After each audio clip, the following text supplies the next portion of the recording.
So in this video here, we're just going to have a talk with Ritesh Kanjee from Augmented Startups. We're basically just going to have a talk, like a free talk about like all the things that we're doing, both object detection, object tracking, what they're doing with the AS1 framework. I'm going to create a bunch of videos to that here in the future. We're basically just talking freely about all of the different things. We're also covering like large language models, ChatGPT, Bing, how we're using those for like debugging our code. Just talking about the future with object detection, what is the vision of like augmented startups, what we're trying to solve, and also like how we're trying to combine it into a single framework so it's easier for you guys to do object detection, tracking, basically just working with AI and deep learning models in general. So creating frameworks, the vision about the future, also where we think the future is heading, both regarding like AI, these large language models, what can be used for in the future, creating applications around object detection, deep learning, and AI. So it's a really cool talk. I hope you guys are going to enjoy it. And then we're just going to jump into it, have this raw talk where we're talking like two guys freely about all the things that we want. But yeah, I've been playing well with the AS1 framework. It's actually like pretty good. I'm planning to do like a couple of serious videos, both like how to install it. It's pretty basic. Like you just need to like follow the GitHub repository. Also like how you can use the examples that you have. I'm also planning to do like some custom object detection models, so how we can train the custom object detection models and use it with the framework as well. I actually like it like a lot because you only have to like write a couple of lines of code and then you're able to like run object detection and object tracking. And also like when you're creating new applications, you can like switch between the models a lot because like through my YouTube videos I like get a lot of questions about like what type of YOLO model should I use? Like, okay, now we have YOLO V5, like YOLO V8. Should I still like use YOLO V5 and all those different things? And again, it really depends on the applications that people are trying to like solve and the problems, and also depending on the data set. So I think it's pretty nice that you can like play around with the models and interchange them pretty easily. So yeah, it's a really cool framework. Yeah, I discovered this like since YOLO V4. Like we started off with like a YOLO V3 course, and now for every consequent YOLO version, we had to create a course for that. So YOLO V4, and we also we skipped YOLO V5 and we went straight to YOLO R, YOLO X, and then went to V7 and now V8. So it just didn't make sense to just redo everything. For us, the post production for the developers, it was more like I still got a lot of people asking me about how do they solve a problem in YOLO V4. I'm like, dude, why are you still in YOLO V4? You should be updating to YOLO NAS right now. But at least like they if they want to still run YOLO V4, which I'm not sure why they would, but if they do, they have the flexibility to do that and then upgrade easily to benchmark their models. Yeah, for sure. So yeah, the new YOLO VNAS model here is actually it's actually like pretty good. I've also seen someone combine it with like Sohi for like basically just detecting like even smaller objects. So it takes a lot of processing power to actually like do that. So it divides the windows, like it divides the frame into the tiles, and then it does like predictions on those. But it's actually like pretty nice having these new YOLO models here. One of the disadvantages with the new YOLO NAS is that they don't really like support like segmentation to start with. So I do a lot of projects with segmentation now, but I know you can combine it with like segment anything and stuff like that, which is also pretty cool. And I've seen some videos about that as well. Yeah, we actually have a plan in the pipeline for integrating SAM with the AS1 and Sahi. So that's going to be quite exciting, I think, to have both of them integrated into this library. I just need to check with my developers, like, number one, okay, with SAM it is possible, but with Sahi, can we, if YOLO V9 gets released tomorrow, can we still do the same process? Yeah, for sure. So there are challenges along the way, but I think this is a great way to get started. And I was waiting all this time for the industry to catch up to say, okay, guys, you know what? Why don't we just standardize the YOLO framework? Because every time it's changing, your code has to change, and now you want to integrate it with your new Flask GUI, or you want to integrate it with maybe Streamlit. You have to start from scratch. Yeah, for sure. Yeah, so that's one of the good things as well. Like we could also maybe talk about like what you think about like the development going on with the object detection models. So there's a lot of object detection models coming out. They are improving like slightly on the different kind of like benchmarks, but I think like the main developments going into these models here is actually like the inference speed, and also being able to deploy these models here on edge devices. Because when we want to deploy them in like real world applications, we need them to run like on lower budget hardware, especially like if you're running like in different kind of like use cases. You can't really just have like a computer sitting there for like several $1,000s and having like the best GPUs in those computers. So yeah, I think a lot of the development is going towards edge devices as well, in improving the inference speed of these models, because again we have all these different like YOLO models. Like they're improving like slightly on the benchmark, so like the mean error precision and stuff like that. Like they're, it is not like it's huge steps that they're making. Like it has some different kind of like details. So yeah, just what you guys are thinking as well about that, because again we can still do use YOLO v5, YOLO v7, even though we have now YOLO v8 and YOLO NAS. It really depends on your application and the specific project that you're doing, because it's not like they're trying to like do different kind of things now with the YOLO NAS for like quantization and all those different kind of things. So yeah, it's pretty interesting as well in that regards with the inference speed. The only problem I find with YOLO NAS is that so they initially developed this model. They've got their normal models like the small, medium, and large, Yeah. and then they've got the int8 models. Now the pre-trained int8 models work great, but now I think the whole premise around this is that the guys who made YOLO NAS is you train your custom model and you give it to them, Mm. and they will optimize it for the specific device that you want to use it for. So Okay. you have to pay for their service in order to use it. I'm not sure for experienced developers, maybe they could optimize it themselves, or do you need the DESI service in order to optimize YOLO NAS? Um, yeah, so that's the only problem that I found with that currently. Whereas YOLO V8, you can still use some of their models and train your own models for whatever you need for it.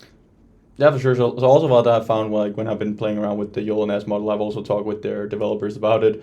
So yeah, it kind of needs like if you want to like have the fast inference speed, you actually like have to convert it to other frameworks and optimize it and do the quantization for like for example TensorRT, or ONNX. I'm not sure if you have those like supported already with AS1. Probably ONNX, you already have that. But yeah, you kind of have to like optimize those models to be able to run like real time. I was running the YOLO NAS model just like with the PyTorch model, and it was only running like 15 frames per second on my 4090 GPU. So it was running really slow compared to, for example, YOLO V8, which is running like 120 frames per second. So that's not a problem at all. But I talked to the developers, and like the inference speed, it increases only after you have actually done the optimizations of your models. Yeah, that is quite a big problem, and Yeah. I guess there's sort of like there's that trade-off. So if you want more accuracy, you have to sacrifice speed. If you want more speed, you have to sacrifice accuracy. So hopefully we get like either YOLO NAS will get to that level where we can have the best of both worlds. Yeah, for sure, Um, for sure. and without having to pay for a third-party service, like you can just do it yourself and optimize it for whatever you need. Yeah, for sure, and also because like when people are testing it out, especially like if you have like smaller teams or just individuals making some projects on their own, they're usually just like using the PyTorch models out of the box, using pre-trained models, and also if they train custom models just running through like a Colab notebook, they export it as a PyTorch model and just directly use that because it is the easiest to do. So when people are trying out different models, I think they're mainly using just the PyTorch models, and then like if they just use it without any information about like how we can optimize these models, because it's actually like pretty complex to do, and also just like all the theory how it actually like works on doing the quantization, then I think a lot of people like go away from using like the YOLO NAS model compared to just the YOLO V8 because it just works so good out of the box. Exactly. That's where I think YOLO V8 still shines. Number one is like its flexibility, its speed. There is they did showcase that YOLO V8 was still better with the large models compared to YOLO NAS with their large models, but they said that YOLO NAS was faster. So Mhm. it's a bit tricky to say. to benchmark these things, because like YOLO V8 will say, okay, yeah, we are running super fast and we're accurate, but then YOLO NES says we're even faster, but now when you run it on your own hardware, then it's not that fast. So it's a bit of a trade-off. Yeah, for sure. And yeah, and that's why, like, I think with AS1, like, now to go from one model to the next, you can just quickly switch it up and boom, Bob's your uncle, you're already running various models. But I really hope that the guys at JSC would provide us with like core ML models that can run on a MacBook or your iPhone. Because YOLO V8 has, like, we even support models for like Onyx. We have core ML as well, and PyTorch. So we can switch easily between those models. And in the course that we created for YOLO V8, we created a tool that will allow you to convert your custom model from one to the next, into the next, and the next. But I don't think you can do that with YOLO NES right now until we figure out a solution for that. Yeah, for sure, for sure. Yeah, so do you have any like other cool projects in the pipeline with both augmented startups, AS1, and stuff like that? We haven't really we have mainly been covering like the object tracking, object detection models. There's also like a bunch of object trackers in there. You have like, I think you have post estimation, right? Yeah. And also like OCR. OCR. So right now we have object tracking. We've got deep sort, no fair, strong sort, modpy. So quite a few trackers. Yeah. I remember back in the days when we were doing YOLO V4, and to integrate with deep sort, I found it like incredibly difficult. But like now, just to decide what tracker you want, or if you don't want any tracker, you can just switch it off. And I think that's the way we need to move the industry forward. To say, let's stop struggling. Let's not all be segmented in our own work. Let's come together and bring all of these popular tools together into one place. Because everyone's working on their different things and they're not really unified. And us as developers, we struggle to to get all of these tools into one place and to build actual apps that work and we can deploy into the real world. So yeah, it's a challenge. Yeah, for sure, because then it also like it just makes it easier to act like deploy these models here and do inference with these models compared to if you have to do like all the hurdle when you're playing around with the models. And also like people can even go in and create computer vision and like object detection projects now without even like knowing all the theory behind it. They don't really need to know like how the models work. You can basically just take like the custom scripts like out there for training, like a Colab notebook. You go into your labeling tool like RoboFlow, V7, or whatever you're using. You just run through some blocks of code and some magic happens, and then you actually have a model that you can export. Throw them into your own program. Again, you only need to run a couple of lines of code, and then you can build your application on top of that. So yeah, we're kind of at the stage now where you don't even have to like know what's going on under the hood to be able to create computer vision applications and so on. So I think that's pretty cool as well. Unless you're in an academic setting, in that case, you need to know everything. But if you for industrial applications and for things that you just need to detect, you can easily just use this and get it up and running. The only thing that we need to solve for right now is to have sort of like an AS1, but for training the YOLO models. Because yeah, you can run the pre-trained networks very easily, but now say you've got your data set on RoboFlow or V7 or wherever. Why can't we have like a way in which we can integrate the different models? So say if you want to choose YOLO V7, YOLO V6, okay, I want to train the YOLO V8 model, and then you train it with one Colab notebook or something like that, and then you can just select from using AS1 to infer it. So that's one thing that we need to sort out. Yeah, for sure, because right now you still have to do like all the loading of the models using different kind of like notebooks and so on. I note that they're using like some kind of the same structure. They're going a bit more towards that. with regards to like the training scripts that they're using and so on. So it could actually be generalized like way more specifically for like comparing different models that you're testing out on your own custom data set and so on. So yeah, for sure, for sure. Exactly. And I spoke to the guys at RoboFlow as well. If they have, they've got all of the data sets, right? Um, and they have some trained models, but they don't have all of the trained models. So say for each data set, number plate recognition, and I want to do detection of the number plates. It would be nice to say, okay, you've got the data set and you've got maybe say you've got the YOLO NAS model there, optimize YOLO NAS model. You've got YOLO V8, V7, V6. So people can obviously maybe they don't need to support prior models, but maybe they can support future models and just retrain all of the things. I know it'll probably be very expensive for them to retrain because they got over I think 10,000 data sets. Yeah, for sure. They So have a that'll be lot of quite challenging. yeah, they have a lot of things, but it's also pretty nice that the universe where they have all the public data sets. It's really easy to like for people to get into it. I think RoboFlow is doing a pretty good job at actually like making it easier to get into like deep learning, computer vision, deep learning, and object detection and so on. So yeah, it's pretty easy that you can just go in and take the data set directly for specific tasks like object detection, segmentation, and so on. So yeah, I think they're doing a pretty good job, and also what they're doing on the YouTube with the tutorials.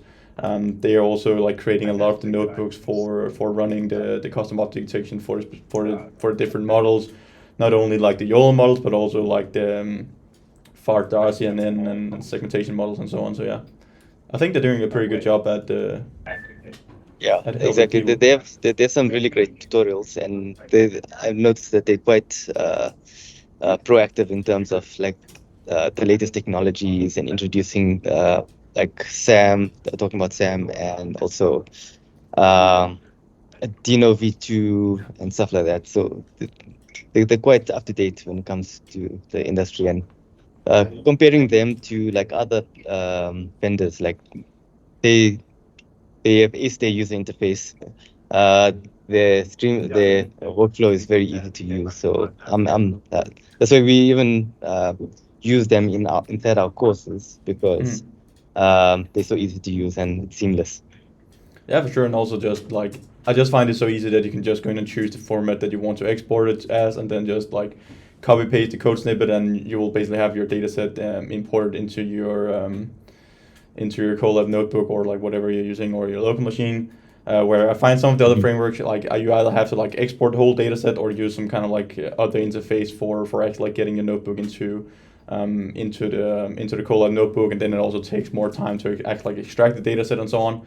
So yeah, I think they're doing a pretty good job with that, especially like for smaller projects and smaller teams and individuals just working on like some hobby projects on the sideline. Exactly. I think having a one-click train solution, maybe drop down thing, say YOLO V8, okay, drop down train, Yeah. using some cloud GPU or something like that, then you just import into AS1. I think that would be like the ultimate solution. Yeah, Um, the annotation tools can actually like just do that. Like once you have the data set, you can just instead of export the data set, you can basically just like hit train. They have all the code running mhm. in like in the With the back AI in the end. loop. Yeah, for sure. And then you can basically just like hit export model at the end. So just a single button, export your model, and then you can use it with AS1. So yeah, that's for sure. I'm not even sure like why they haven't done that before. It's probably because of the Yeah, compute cost and they want them to have their models running on their servers and not on anyone people's own. else's. Yeah. Well, I guess so they could offer this as an add-on service for themselves. They'll Yeah, for need sure. maybe some cloud GPU or something, or they can work with some other vendor, AWS, GCP, and all of that as the underlying training thing. Um, but I think they also want to give power to the users and the developers. But what if the developers are starting out? They don't know anything about training a model and stuff Uh, like that. Um, so we should actually get to a place where even kids can come and just type a few commands, run the model. Okay, a few commands, get a data set, and then train a model with one click. import the model, Bob's your uncle, sorted. Yeah, for sure. I think that's a pretty good. I think that's a pretty good vision. And then the barrier of actually like getting into object detection, just deep learning in general. I think like computer vision, object detection, and so on is a pretty good way of getting into AI and deep learning. So yeah, it has definitely become easier to get into this field. And there's also just like so many things going on. Like the development is so fast. There's basically coming out like new models every day. Some really cool research papers here. Last couple of months, especially with diffusion models, we have like division ones with segment anything, and yeah, basically just all like the large language models and diffusion models, generative AI. It's pretty nice time we're living in, and the future is definitely exciting. I guess like if going that direction, maybe we're moving to a place where we don't need to train a YOLO model anymore. Yeah, for sure. We would probably move to something where we just say we want maybe a rectangular object that looks like a phone, and then just train it on that, and you just type it out, and you have your model done already. Just like how with ChatGPT, you can type in just about anything and you get whatever you want specifically. Obviously, there's work to be done there, but I've seen a couple of images where they said ChatGPT can import an image. I don't think this feature has been released as yet. So you can import Oh, an image, it has balloons there, and then you say, okay, what happens if I cut the string? And ChatGPT will say the balloons will fly away. So if we can get that sort of intelligence with the granularity of YOLO, say, okay, we are able to precisely detect where the object is and use that for our applications, that'll be next level. yeah, for sure. And also just like the auto annotation of images. Like we have a segment anything, and then like these large language models here, they're pretty good at reasoning, so they know what's going on in these images here. Um, OMA hasn't released the features yet with importing like images and stuff like that, but they kind of like have the models is probably just in the alpha or like in the test phase. But like once that is released, it is going to be pretty exciting. Like whatever you can do, like yeah, the implications of these large language models here is pretty hard to like fathom and think about, because like so many things can be done. You can basically just take your math assignment or like a whole project description, just throw it into like a large language model, and then have the output at some point. Like it's not going to be like within the next couple of months that is just going to like replace everything, and that it can do like everything automatically. But I think it will basically just be like people building applications around these large language models to solve specific things. It could be like in this example here where you have like AS1 training object detection models, labeling data sets, building like a whole automated pipeline for that with large language models could definitely be like an option. So there's still like a long way until we have like a single model that can just do like everything. But I think we will have like these specialized models here within like the next couple of years for sure. Yeah, exactly. And if we can get it to run in real time, that would be like the best. And not only real time on a GPU, but real time on like a Raspberry Pi or Jetson Nano or OpenCV AI Kit. Maybe these models would need to be internet connected, but if you want to run them on edge, maybe condensing that large language model, I'm not sure how possible these things are, to like in a small accelerator chip, so you can ask it anything and it'll basically give you multimodal responses. So with regards to temperature, sight, sound, and maybe some smell as well. That could Yeah, that for could sure, for sure. well be the way of the future.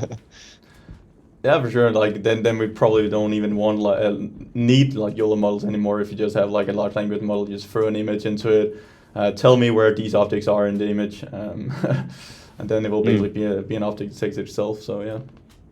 yeah.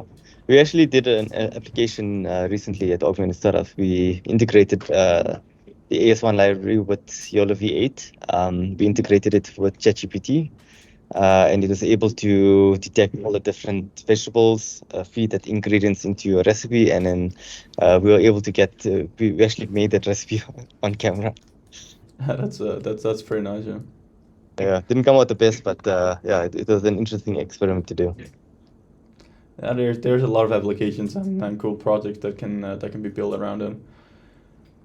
I've also been using like ChatGPT and the GPT models for like in just improving my workflow. Like if I have some errors in the code, recently I've been using like Hmm. Bing.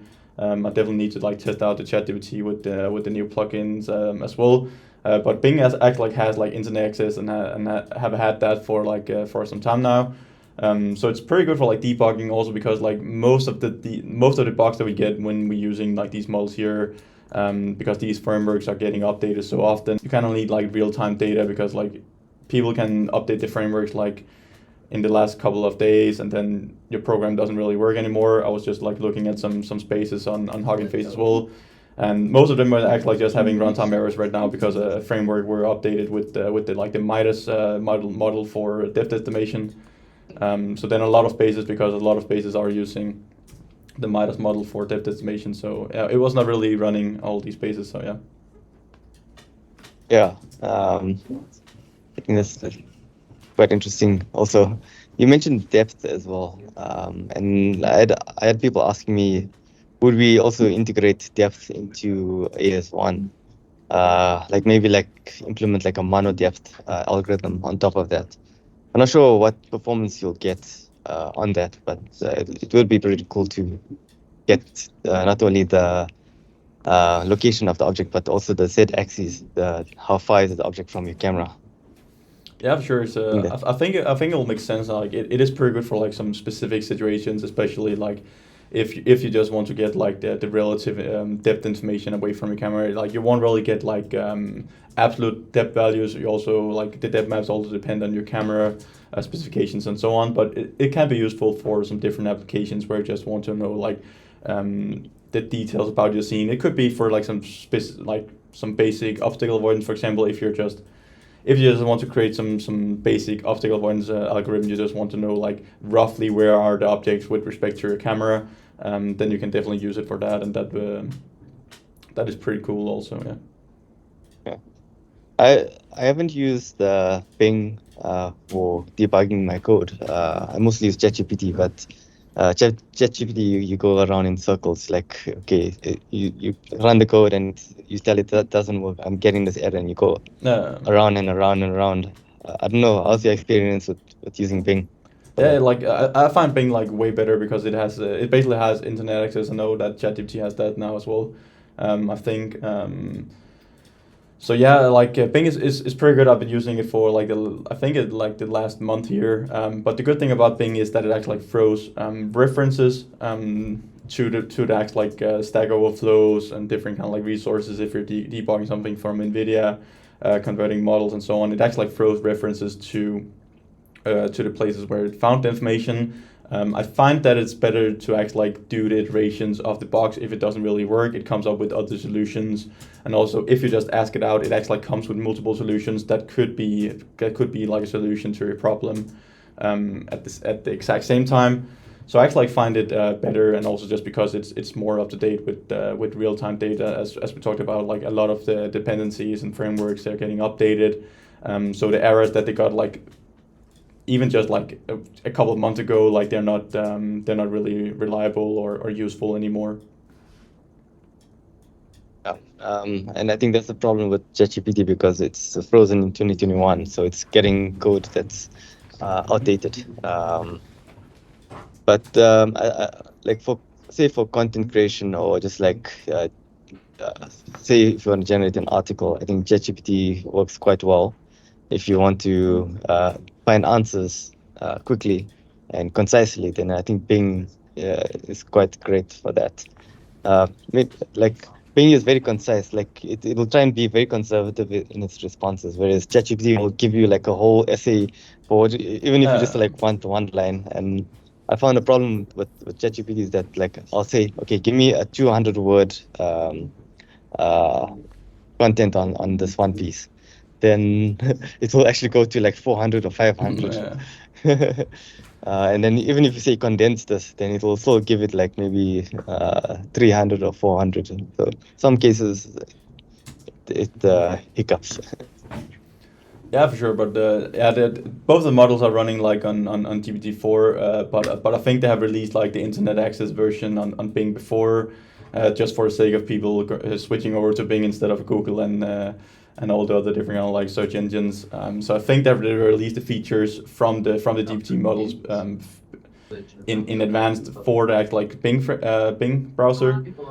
Um, I think the ChatGPT will be able to have the same capabilities once they release they basically just have to like release the features. It's running on the same model. Like it's probably like the same teams working on ChatGPT as Bing as well. I think they have a pretty good collaboration and close collaboration between Microsoft and OpenAI. So yeah, I think they're doing a lot of like similar things together.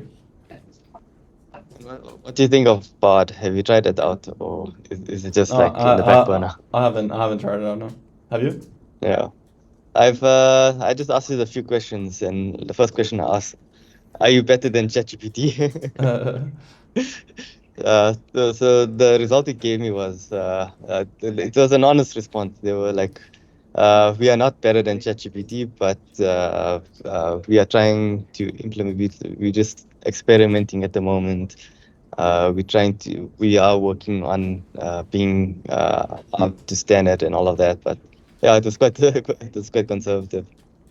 Yeah, for sure. So I've only seen like a couple of examples from it, but I don't think they're there yet. I don't think they're going to catch up to it. So like Microsoft and OpenAI, I think they pretty much just like went into like a red zone or like some kind of like red flag. Okay, we have to do something. Like we are the creators of these transformer models, and now they're being used against us. They have a lot of data on Google as well, of course. So I think they're just trying to like catch up right now. If they're going to, like, that's a question for the future. Yeah.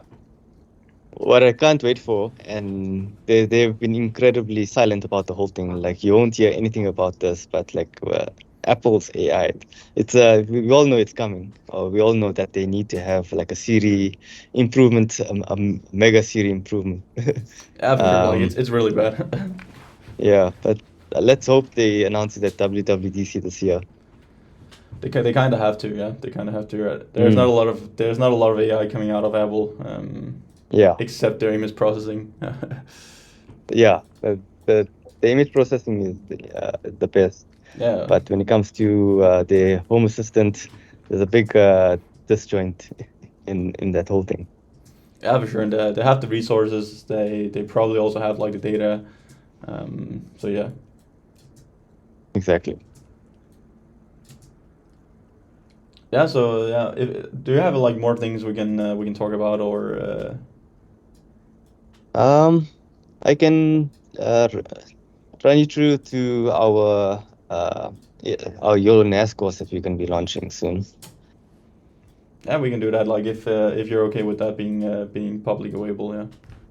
Yeah. So we're planning to launch it next week. Mhm. Um, I'll share my screen with you. Yep. Um, let me see if I got it here. So this is still work in progress. I'll put you over there. Yeah. So now with this course, like this was YOLO V8 course initially, right? Mm. And because of the power of ASONE, we can very easily convert it into a YOLO NAS course, like in just like a few seconds. Yeah. Normally, we'd have to invest a lot of money just to do another course for YOLO NAS. So yeah, we highlighting a lot that we're using the AS1 library to tech track OCR and pose for this year to showcase the power of AS1. If we can convert the whole course in a matter of seconds, Mm. imagine how they can do it for their models. Uh, and people, there have been some great responses. Like some people say, this is next level. This is pure gold. Thank you so much. This is going to help me consolidate a massive 3,000 line plus project I have. For sure. Good job. This is the best tool to benchmark original models. So yeah, we still finalizing a few things, launching it on the 30th of May. And then yeah, we're just gonna have like a lot of things from training to okay, tracking. Tracking used to be hard before, but I think with Yeah. AS1, it's just straight out of the box. Yeah, for sure, Um, for sure. yeah, and then we just focus on integrating with Flask, building certain applications, integrating with Kiwi for mobile development. Um, and then if it runs slow at YOLO Nest, then you can just downgrade to YOLO V8. Maybe that could be an upgrade in terms of what you're depending on your application. Um, building more mobile apps. And now because YOLO Nest doesn't have segmentation model, Yeah. we will be launching like SAM integration. And having that SAM integration would really for any YOLO model, you can even have segmentation with YOLO before if you want, going Yeah. back. But I think that will be the next. This is like the next generation because uh, being able, like even like the people who are producing the YOLO model, they don't need to produce segmentation models because now they already have SAM, which works pretty well. Yeah, for sure, for sure. Yeah. So yeah, we're quite excited for all of this, and uh, yeah, I won't release the prices as yet, but this is just something that we've been working on for the past month or two, just to refine this whole process. Yeah, for sure. It looks pretty comprehensive, the course. Yeah. Have you been playing around with like Streamlit for computer vision deep learning applications, or that's not something you've thought about? So we have done Streamlets before with our YOLO V7 course. We did it quite in depth. But because now we don't really need to remake the whole course, we just add on to the course. Mm. So like we can add on more modules. So we can just say, okay, let's have a Streamlit module. Let's have a Flask module with Bootstrap, for example. Yeah, for sure. Um, And if you have the underlying framework, you can just focus on the applications rather than having to worry about doing the whole thing over and over again. And that's the philosophy that we started using for our project store, our AI project store. I'm not sure if you've seen that. Nope. I don't think so. No. Okay. So I'll just share my screen again. Um, so the whole underlying thing about the project store that augmentedstars.com. So we have this whole store where people can just get a project. They can either pay for it or get some of the free models. Mm-hmm. Like these things won't be just YOLO V7 in the future. It's going to be AS1 pose Yeah. estimation or real-time V detection using AS1, and then Mm. we'll have a badge to say that's compatible with V7V or NAS or something like that. Still figuring out like the branding around it, but this will just be like AS1 Streamlit dashboard, but we need to explain to people who arrive for the first time what is AS1, or we can say YOLO AS1 or something like that. So still trying to figure it out. So we're in the process of upgrading all these different applications to be AS1 compatible. Mm-hmm. Even the pose model. So we support YOLO V7 and YOLO V8, but if in future YOLO V9 comes out with the pose model, we want to be able to support that. And yeah, like we just growing the project store, introduce some GPT based apps. Mm-hmm. We had MediaPipe apps which are all free. Uh, and then we've got some Streamlit stuff and landmark detection. Yeah, so we've got a lot here. We also getting third party people to join our app store and also sell their apps on the store. And yeah, Yeah, for sure, sure. So those just are basically just like projects that you can just buy, and then you can use it in your own projects and applications and build on top of that, or even use it for like exactly, specific applications. So I saw there were some like um, car parking space detection as well. So yeah, it could exactly. be, yeah, they can be used like directly in solving problems. Exactly. Like if you want to do waste detection, you just come here, like you can get your data set off RoboFlow, or you can just get the ready-made model here to do tests for your MVP. And then once you feel like you want to go further with it, then you go back to RoboFlow, add in more images to your data set, and then train it again, and then redeploy. But at least you know you've got the code.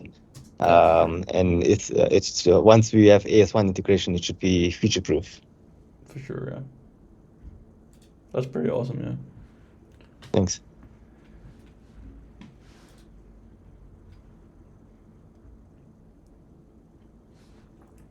So yeah, that's more or less where we're heading to.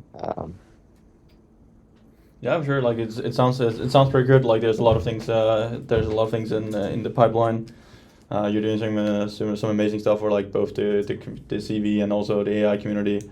Um, it's just really easy to use these AS1 models or like the framework. I'm definitely going to create a bunch of videos, as I said in the beginning here. I already have made like two, and then yeah, I'm basically just going to like create some applications around it. Probably something familiar, similar with your app store and stuff like that. But just creating some YouTube videos just to get it out there and show people like how easy it is to create these applications and do some cool things without like diving into like all the theory and stuff like that. Exactly. And I think at some point, like I think not just you and it's like we want other people to jump on board the AS1 bandwagon, because like I said, we need to move the industry forward and build towards like a unified experience for computer vision. Whereas, like, okay, I wanted to get into NLP some time back, but now I just couldn't get into it. But now with ChatGPT and large language models, anyone can just go on interface and just type what they want, Uh, get the output. Um, but imagine if computer vision was that easy, where you can just say, I want to detect my lunchbox, all different types of lunchboxes, describe it in detail, and yeah, you've got a real-time model for that. That is the future, but for now, we're trying to build our own unified experience, integrating the latest technologies, object detection, tracking, easy OCR. We want to integrate Battle OCR, which is a bit better, but for now we had some technical difficulties with that. And then pose estimation model. So the way that OpenCV was back in days, where this was your all-in-one toolbox, I think we want to make AS1 that all-in-one library for having everything integrated into one. yeah, I'm sure. I think that makes sense. Yeah, makes sense. We're still going to be in the business for some time with computer vision before we're getting replaced by AIs. Yeah, Only the that, future will tell. yeah. I didn't think like an AGI would be here anytime soon, but with ChatGPT, it blew my expectations out of the water. Like, okay, maybe we might get that quite soon. Yeah, for sure. And also when we start to get the multi-model models out there as well, doing like different tasks in a single model, having access to the internet, text to speech, robots like humanoid robots as well. Mm, There can be done some pretty crazy things in the future. yeah, I think what'll also be cool for AS1 is to have a ChatGPT integration with it, where you can just like list you're detecting a whole bunch of things, and then you can just use the large language model to interpret those results for you. I think that will be quite cool. And then have that go through a text speech output, and you basically look, the camera is looking and it's telling you what it's seeing, but with more detail. Yeah, for sure. It will be pretty like awesome reasoning and yeah, and there's also like a lot of easy frameworks to do like text to speech and speech to text and all those different kind of things. So yeah, it shouldn't like take too much effort to just create some like standard and basically just some standard basic applications around that. Of course, you can always do like more complex things, but I think there's a lot of frameworks coming together now that just makes it's so easy to work with these things and build applications on top of it. Of course, you can't really like create like production grade projects and applications out there, but it's easy to get started with and just like get into it. Maybe yeah, basically just get interested in it and then you can do more research from there. Exactly. So we essentially trying to build Javas here. Yeah, at some point, yeah. Yeah. Right. Yeah, for sure. So yeah, I think we're covered like most of it. Yeah, I think we I'll covered quite a broad base of everything. Yeah. Now we just wait and see where the industry goes. Yeah, for sure. Definitely like an exciting future, like going ahead, and it's also like what I love about this area and field here is that it is changing so fast. Like you don't know if there's coming out like a new crazy model tomorrow. Like the future is already always exciting. It's hard to like basically just like to catch up with the newer technologies. Like it's pretty much impossible to stay up to date. Even though you work like 80 hours a week, you will not be able to stay up with all the areas within AI and all the new things coming out, and Yeah. that's one thing, and then the other thing is to actually like know what's going on under the hood, create applications around it, do research and stuff like that. Yeah, so pretty awesome.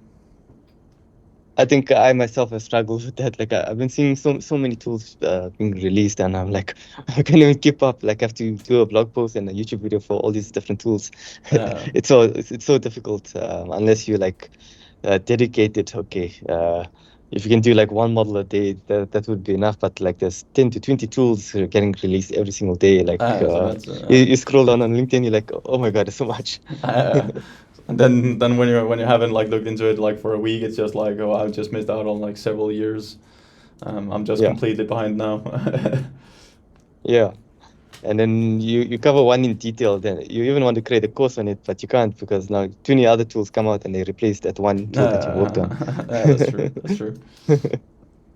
Yeah. Yeah, for sure. For sure. Right. Thanks, Nick. I Yeah, think thank this you. was quite a great talk, and I think our viewers will also appreciate like Yeah, for sure. all It the was a things that we pretty. discussed. Yeah. Yeah, people they like to hear about like update detection models. Also, what we as content creators are working on for also like the future, ChatGPT, basically just all the cool stuff happening within AI. So yeah, thanks for dropping by and having a talk with me. Mm. It has been a pleasure. Anytime, Nick. Thanks. Yeah, thank you. See you. All right. Bye. Cool.